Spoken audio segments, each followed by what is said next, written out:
क्या खोया, क्या पाया, क्या हासिल किया, क्या हार गए। Only remember one thing, nothing to lose. तो myself Ankit Kumar, I am a homo sapien, belong to this earth. पिछले 15 सालों से बच्चों को गाइड करने की कोशिश कर रहा हूँ और मैं सिर्फ एक चीज़ जानता हूँ, हिम्मत करने वालों की कभी हार नहीं होती। तो यूपीएससी एग्जामिनेशन हुआ recently. UPSC conducted prelims examination like every year. कुछ बच्चों का प्रीलिम्स अच्छा गया, कुछ का खराब गया। एक जंग निकल पड़ी, किसकी की से मैच करें, क्या कट ऑफ जाएगा। सबको पहले से जानने का शौक है हिंदुस्तान में, इसलिए हमारे यहाँ जोशियों का बिजनेस बहुत अच्छा चलता है। तो आप सबको एक बात याद रखनी है, एज अ ह्यूमन बीइंग आज मैं आप लोगों से बात करने आया हूँ यहाँ पर, that nothing to worry whether you will qualify the prelims or not. Follow the cycle of UPSC. UPSC का साइकिल फॉलो करना इसलिए जरूरी है कि the day you will qualify the preliminary examination, you will only get 90 to 98 days to prepare for the mains examination. और 4 paper, एक essay and 2 paper for the optional are not easy to complete in 90 to 95 days. Under this context, आप सब बच्चों को इस समय पर which is known as festival season आपको पढ़ना चाहिए। उसका रीजन भी है। सोशियोलॉजी में कहा जाता है in the winters festivals are there in every religion. Winters में हर रिलीजन में फेस्टिवल्स होते हैं। क्यों? Because winters are the depressive months. सर्दियों में डिप्रेशन आ जाता है क्योंकि सन नहीं निकलता। Because of the poor sunlight we are little bit sad from inside. That's why festivals are rejuvenating us. We are talking with our friends, we are meeting with our relatives and we are feeling good. तो अगर आप exam के बारे में ज़्यादा सोचेंगे तो आप उसकी गहराई में चलते चले जाएंगे और एक अंधा कुआं है। Sadness is like a deep valley जिससे आप बाहर नहीं आ पाएंगे। So the purpose of this video is to provide you the guidance that how to proceed further. आप कैसे आगे जाएं, what to do, whether 2021 mains examination और 2022 अटेम्प्ट। तो अलग अलग 3-4 फैक्टर्स पे बात करते हैं। We can talk 2 to 3 factors in a different manner. Number 1, what would be the probable cut off. Cut off 5-6 factors पर डिटरमाइन करती है। Number 1, how other people performs. कैसे कुछ लोगों ने परफॉर्म किया, specially those 10,000 people who every year qualified this examination. Number 2, CSAT performance कि CSAT paper is easy और टफ, क्योंकि बहुत सारे बच्चे जो जीएस में 120-130 स्कोर मारते हैं they disqualify in the CSET examination. Number 3, how many questions are tricky, analytical and difficult in nature. Last year हम लोगों ने प्रेडिक्ट किया था 97, 96, यूपीएससी कट ऑफ गया 92 और कम गया। उससे पहले साल हमने प्रेडिक्ट किया था यूपीएससी का 98, 99, तब गया 101। तो कहने का मतलब है कि एक्चुअल स्कोर यूपीएससी ही बताएगा, but yes we can tell what exactly is a comfortable score. Last year some of my knowing student also disqualified in the PT examination जो मेंस लिख चुके थे 1-2, because paper was very analytical. तो 2000 अगर हम बात करें 20 की तो paper were very very analytical. 2019 paper was objective, more factual points are there. और इस बार का पेपर बड़ा सरप्राइजिंग था। इजी था लेकिन सरप्राइजिंग था। वी कंक्लूडेड कि हिस्ट्री के क्वेश्चन ज़्यादा है, लेकिन हिस्ट्री के क्वेश्चन चाहे ज़्यादा आए हों, even the people who are having history optionals they are not in a condition to solve maximum questions. और 7, 8, 9, 10 क्वेश्चन हर बच्चे ने निकाल दिए कंफर्टेबली। तो हिस्ट्री को तो मापदंड रखो ही मत। Again paper is revolving around fundamental, advance, applied economics, जिसको हम बोल सकते हैं कॉन्सेप्चुअल बेस्ड ऑफ इकोनॉमिक्स। वो मैं लगातार 3 साल से बोल रहा हूँ कि कॉन्सेप्चुअल बेस्ड ऑफ इकोनॉमिक्स पर ज़्यादा फोकस करते हैं। Science and technology in which they are focusing more on biotechnology, environment and somehow now Indian history. अगर किसी बच्चे ने इन 4 सब्जेक्ट को अच्छे से किया है तो 60 क्वेश्चंस आपको मिल गए। और लोगों को मिले हैं, ऐसा नहीं है नहीं मिले हैं, बहुत इजी क्वेश्चन भी थे। लेकिन कुछ लोगों ने कुछ गलतियां करी, जैसे over thinking, reading mistakes. UPSC इतना आसान क्वेश्चन कैसे दे सकता है, नहीं ये आंसर तो होगा नहीं। Scheduled tribes and other forest developer, ministry of tribal affairs, नहीं इतना आसान नहीं होगा, कुछ ना कुछ ट्रिक होगा, नहीं मिनिस्ट्री ऑफ एनवायरनमेंट हो सकता है, कुछ और मार देते हैं। फेडरलिज्म इतना ईजी कैसे हो सकता है, और कुछ tricky question like चेंस Moses, starfish, filter feeder क्या होते हैं, ये बुक्स में नहीं है। अक्सर जो हम लोग बुक्स पढ़ते हैं मार्केट के अंदर या जो हम पढ़ते हैं उसमें नहीं है। तो first of all my dear friends, you should remember this thing, paper was surprised, और पेपर सरप्राइज होने की वजह से somehow we committed good amount of mistake, जिससे लोगों की नेगेटिव थोड़ी सी ज़्यादा हो गई। जितना मैं सुनने में आया या जितना मैं अपने बच्चों को जानता हूँ, Aspire is also teaching good amount of students। Second important thing, बहुत सारे बच्चे फर्स्ट टाइमर थे या कोविड की वजह से they are not prepare sincerely and their mode of preparation is current affairs booklets और practicing the test in the market. उन्हें भी क्वेश्चन नहीं मिले, क्योंकि करंट अफेयर्स कहने के लिए था, करंट अफेयर्स अप्लाइड था, डायरेक्ट नहीं था। एक दो क्वेश्चन को छोड़कर या क्रिकेट वगैरह से रिलेटेड क्वेश्चंस को छोड़कर टोटल 5-6 क्वेश्चन डायरेक्ट थे, otherwise it is in a statement.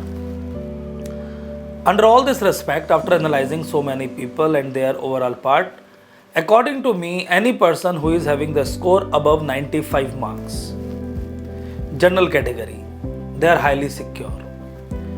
होने को कट ऑफ 92-93 पे भी जा सकता है, लेकिन 90 से नीचे नहीं जाएगा किसी भी हालात में, और शायद कट ऑफ 95 से एक नंबर ऊपर भी जा सकता है। तो वी आर सेइंग 95 ±3 मार्क्स, तो 92 से लेकर 98 के बीच में कट ऑफ रहने की चांसेस है, लेकिन 95 वाले मेरे हिसाब से हाईली सिक्योर हैं, और वो मेंस की प्रिपरेशन करें। Even you are not secure तब भी आप मेंस की प्रिपरेशन करें। लोग मुझसे कहते हैं सर हमारा 1 अटेम्प्ट बचा है, हमारे 2 अटेम्प्ट बचे हैं। Tell me genuinely only one thing, how many attempts we need to qualify this examination? Only 1 attempt, and that is in your hand. तो you should make your preparation that much strong that nobody can stop you.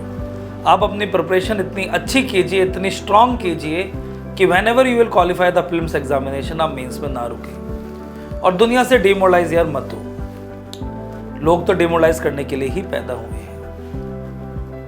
Only remember one thing, Olympics में हमारे यहाँ लोग athletes हार जाते हैं, but they are having the patience. वो 4 साल फिर से तैयारी करेंगे रिगरस, और 4 साल बाद जो ओलंपिक्स होगा उसमें फिर से अपीयर होंगे और अच्छे से कंटेस्ट करेंगे, और उनको ये भी नहीं पता बीच में इंजरी हो जाए। तो you should not feel that you are losing something और you are planning, you should just stay in the present. Present में रह के मेहनत करो, हम नहीं जानते कल क्या हो जाए, लेकिन हमको मेहनत करना बहुत जरूरी है। और ये एक बहुत बड़ा कंसेप्ट है जो आपको दूसरों से अलग बनाएगा, सेल्फ बिलीफ, कॉन्फिडेंस, और अपनी एरर्स को रेटिफाई करना। खासकर उन बच्चों के लिए मैं बोल रहा हूँ जो इसको एकेडमिक्स की तरह लेते हैं कंपटीशन को, and they are only saying कि ये लोग कैसे बन गए, लोग कैसे बन गए, हम नहीं बन पा रहे हैं। तो you should consider only one important part, that ratify your own mistake, कि आप कहाँ कमजोर है, और 90 मार्क्स लाने की जगह 120 मार्क्स के लिए तैयारी करें जो पॉसिबल है। If you are having any doubt, आप मेरे से कभी भी आ सकते हैं। We are providing free mentorship programme. We are always ready to help all the needy student जिनका कोई नहीं बचा। That's why Aspire is considered as a rehabilitation centre. तो ये तो रही बात कट ऑफ की। ओबीसी की कट ऑफ इससे 1-2 नंबर नीचे मान लो, तो ओबीसी की कट ऑफ 90 to 92, 93 मार्क्स के आसपास जा सकती है, प्लस माइनस वही। Economically weaker section last time नीचे गए थे, इस बार भी नीचे जाएंगे, तो उनकी मानो ओबीसी से भी नीचे जाएगी अराउंड 5-6 मार्क्स। और आप SC ST जो हमारी कम्युनिटी होती है, scheduled caste and scheduled tribe, उनका कट ऑफ आप मान के चलो 65-67 के आसपास हो सकता है, या 68-69 के आसपास भी जा सकता है। सीसेट का पेपर वाकई में टफ था, लेंदी था, और इस बार सिर्फ मैथ और इंग्लिश था। बहुत सारे बच्चे मैथ नहीं कर पाए, इंग्लिश की बेलबूते गए, इंग्लिश में कोई शॉर्टी नहीं होती है, तो उनकी भगवान रक्षा करे। और फिर से एक बात बोलूँगा, चाहे कुछ भी हो जाए, you should prepare for mains examination. Now second important thing, how to proceed. Everyone should complete their optional 70% by January last week। जो भी बच्चा 2022 के लिए जम के मेहनत कर रहा है, उसका जनवरी तक ऑप्शनल 70% खत्म हो जाना चाहिए। And for this you people can take the help of 10 year paper. 1995 से लेकर 2020 के 10 ईयर पेपर खोलिए।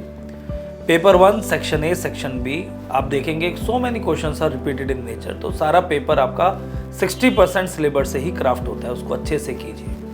पहले खुद प्रिपेयर कीजिए, A4 साइज में 2-3 नोट्स बनाइए, उसको बार बार रिवाइज कीजिए, 10 ईयर पेपर लिखिए, and then you can join any test series. And in the half of the day you people can prepare for general studies, Those who are preparing for 2022, they can join our Sarthi mentorship program. We can guide on the daily basis.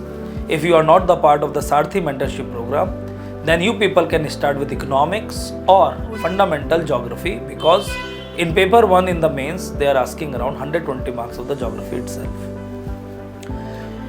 और हमारा newspaper batch आप join कर सकते हैं, which is one of the very important batch, जिसको मैं अंदर हम 60 to 70% जीएस के टॉपिक्स कंप्लीट कराते हैं in holistic manner. It is not as such current affairs batch, it is a topic wise orientation. आप वीडियो दे सकते हैं हम कैसे पढ़ाते हैं. फॉर एग्जाम्पल, अगर कोई न्यूक्लियर आया तो we can complete 360 degree of nuclear. There is a nuclear policy of the world, CTBT, NPT, Wassenaar agreement, Australian group. Then what is the present world nuclear summit. Then India nuclear doctrine, nuclear power program, stage 1, 2, 3 science वाला भी cover करेंगे.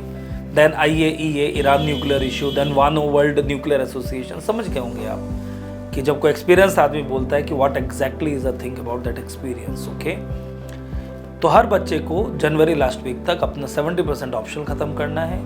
बहुत अच्छे से newspaper पढ़ना है, at least 2.5 year की current affairs के इश्यूज़ को ख़त्म करना है. करंट अफेयर फैक्चुअल पार्ट नहीं, इश्यूज़ को उस पर कमांड लेके आनी है और इस तरह से बनाना है अपना लॉन्ग टर्म मेमोरी कि आप you are not depended upon short term. तो हर बच्चे का जिसका रिजल्ट रुक रहा है वो वेलकम है. अपने आप को यहाँ पर लेके आइए और हमारे साथ बैठिए थोड़ी देर और एक तजुर्बे को एंजॉय कीजिए. क्या पता आपको हमारे थ्रू कुछ सॉल्यूशन मिल जाए regarding how to crack this examination. लोगों से डिमोरलाइज मत होइए. अभी कुछ देर पहले मेरे एक बच्चे से इंटरेक्शन हो रहा था. उसकी जो वाइफ है उसने बहुत अच्छा स्कोर किया, बड़ी अच्छी रैंक स्कोर करी. And somehow people are demoralizing. Some top ranker person in a group demoralize that person by saying कि I am not knowing how people can take 4 to 5 attempts to qualify this examination. It is just a wastage of time. And these people are judging because maybe they are getting the success very soon. तभी उनमें से top rank में से ही एक लड़की जवाब देती है कि we are not agreeing with your words. It is all about luck. और ये बहुत सच बात है. ऑप्शन चल रहा है नहीं चल रहा है, कौन सा इंटरव्यू बोर्ड है, it is all about luck. It doesn't means कि जो बंदा और सिलेक्ट हुआ है 200 रैंक पर या 300 रैंक पर, उसने मेहनत नहीं की थी. तो आपको लोग मिलेंगे सब सिलेक्ट हो गए, उसमें भी डिस्क्रिमिनेशन हो रहा है. Top 10, top 50, 200, 4th attempt, 5th attempt. जो पहले टाइम में बन गया वो औरों को बता रहा है. हम लोग इंटरव्यू देख रहे हैं. तो यार एक ये रिचुअलिस्टिक सुपरफिशियल वर्ड आ गया सोशल मीडिया पर, इससे बचें. टॉपरों के वीडियो ज़्यादा ना देखें. कहीं ना कहीं वो आपको पूरे अपने मेहनत की स्टोरी नहीं बता सकते हैं. कुछ लोग एकेडमिक्स में बहुत होशियार होते हैं, उनको बेनिफिट मिल जाता है. कुछ लोगों की बहन वगैरह जॉब में होती हैं, भाई जॉब में होते हैं, मदर फादर गाइड करते हैं 10th क्लास से ही. There are so many factors. How you can conclude that this factors are similar to. एक माँ बाप के 4 बच्चे सेम नहीं होते, चारों का पढ़ने का तरीका सेम नहीं होता. देन हाउ यू कैन जज yourself from the eyes of others. तो दूसरों की निगाहों से अपने आप को जज ना करें. मेरे पास ऐसी ऐसी कहानियाँ हैं जिसमें आखिरी टाइम में बच्चे बने. Ranjita Sharma is one of the classical example. She is very hard working but को डिस्क्वालीफाई हो रही थी.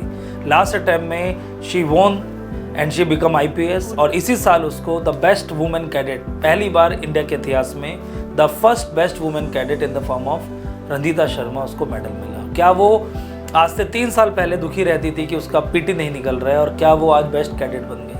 अब उसको कोई कमेंट करे कि भाई तुम तो कर ही नहीं पा रहे हो, 4 अटैम्प्ट कैसे लगे, it is a waste of time. It is just कहते हैं ना stupidity from the side of those people जिनको भगवान ने जल्दी ब्लेस कर दिया. तो इट इज़ नॉट अबाउट कि हम किस अटैम्प्ट में बन रहे हैं, किस एज में बनने हैं. बनना मैटर करता है. और अपने आप को इसलिए डिग्रेड मत करो कि दुनिया तुम्हें डिग्रेड कर रही है ना. मेरी बात समझ पा रहे होंगे.